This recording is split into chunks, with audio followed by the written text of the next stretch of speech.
Today's short-lived, or is it short-lived, black and white comedy show called Comedy Unchained, which featured a spoof of what film?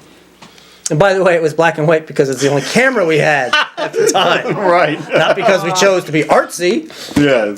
Rocky III, E.T., Psycho, or Rambo? Oh, man. Which film do you think we did a spoof of, Lilac?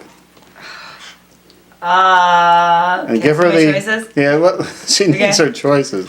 I'm gonna have to go with Psycho. Psycho, and lucky for us, we have a clip from that Psycho spoof, Dave.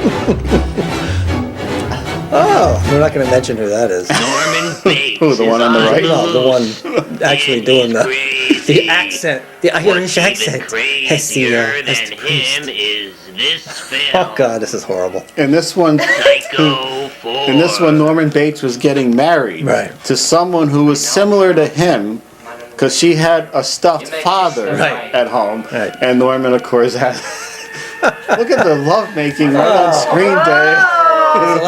There's a lot of sex going on there. Oh boy.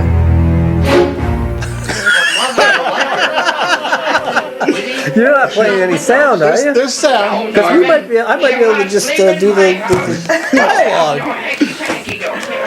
Oh man. But mother, I'll have no one staying in my motel. Where'd you lift those clips from? It's been enhanced, digitally enhanced. Those are from the It's the wig backwards with a hat on because he wanted to be a man. Right. We had limited effects at that time. Just like you. Oh man. And then the conclusion was the. Look at that. Added effect. The surprise conclusion was the mother met the father. Right. Despite them both being dead. And stuffed carcasses. But for some reason they're talking. I guess we didn't think this through, Dave. Of course, brought to you by Zelda's Pleasure Theaters. Oh, I desperately needed the beard back then. You didn't have the beard then, I don't think I could have grew one back then. Oh, the first movie review show, Screen Scenes, with debuted when? What year did we start the screen scene? I don't think Dave will remember this even. Oh, I really don't know, but I'm going 86. Sad year I was born. Jesus. Don't remind us what we were doing. 85. Started a year before Lilac entered the world. Oh, that was a summertime replacement show, right? Yeah. With the big cassette, we popped the cassettes in. When Ironweed was filming in Albany in 1987, Ed and Dave stopped at this actor's house to see if they were home. We found out where the actor was staying in the area while he was filming. Jeez, I think by the process of elimination, it's pretty obvious. Couldn't come up with some better choices. Fred Gwynne, Steve Guttenberg, Jack Nicholson, John Saxon. Why is that obvious? Let's let Lilac guess. I only know one of the names. Which name do you know? Jack Nicholson. Okay. Jeez, what's the answer? Is that your answer? Well, Fred Gwynne was in the movie, Dave.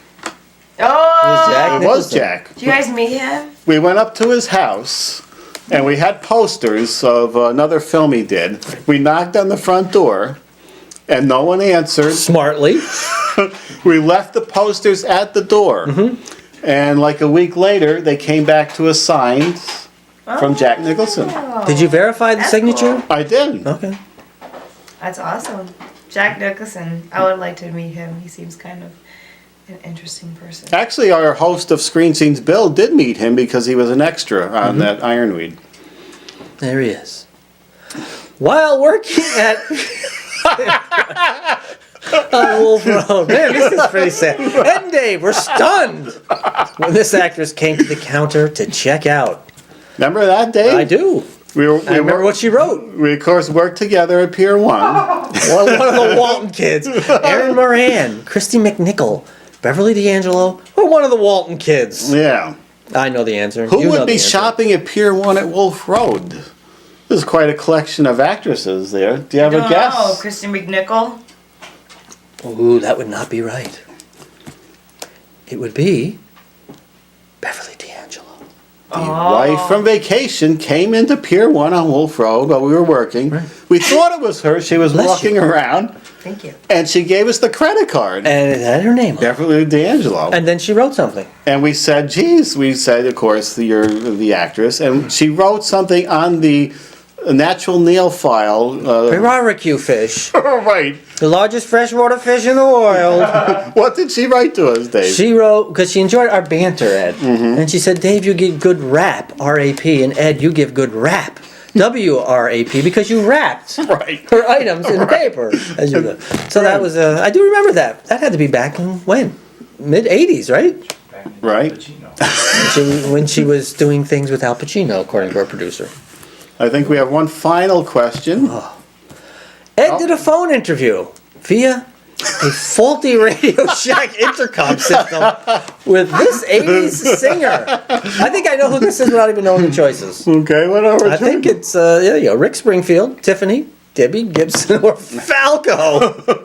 Did Falco do Der Kommissar? Yes.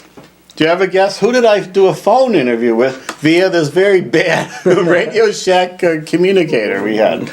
Do you know any of those people on that list? Oh. She doesn't even know who they are. I know who it is. Who is it, Dave? Debbie Gibson.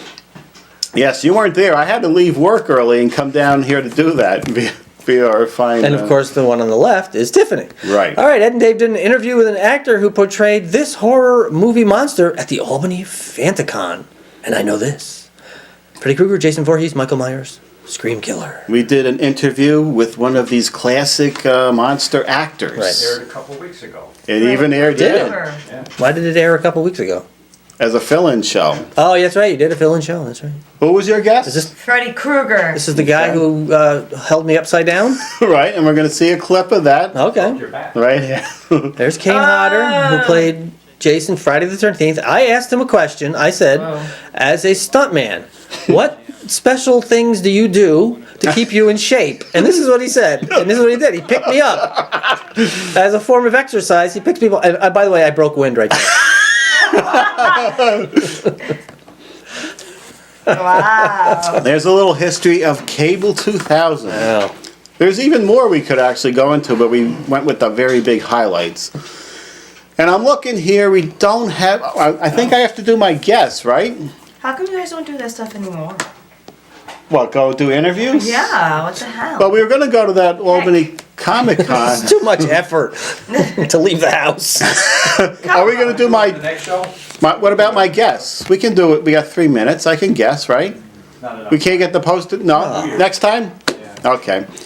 Happy New Year. We'll start it in the new year. Is this the end of the show already? This is the end day. We have 3 minutes to fill. What do you do for, you We must don't go do out. 22-minute episode. We do a 30-minute episode. We do.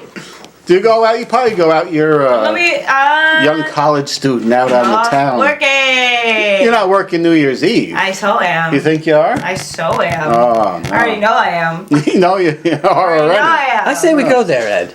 We Party might animal. leave our. Do they put Dick Clark on in the bar? Do you know who Dick Clark is? Yes. Oh.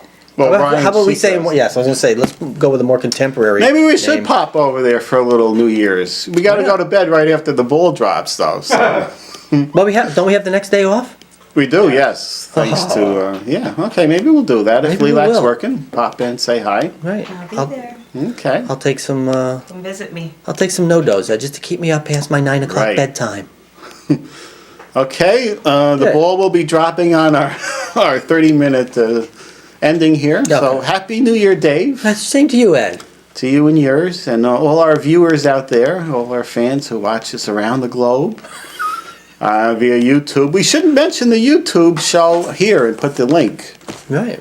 That would Because help. if, yeah, okay, we're on YouTube. Just put in Media Zone and a bunch of stuff will pop up. And And look for us or Ed and Mike. Ed Mike's Yeah. on a few of those. Goes back about 3 years. Are you playing Auld Lang Syne, producer? Oh, if we only had a little bubbly. It reminds over me here. of the ending of When Harry Met Sally. Reminds me of the beginning of the Poseidon Adventure. Oh, boy, we have different ideas of Old Lang Syne, don't we? We'll see you next time. Or It's a Wonderful Life. 2012. Oh, yes. I've made it. We made it to 20.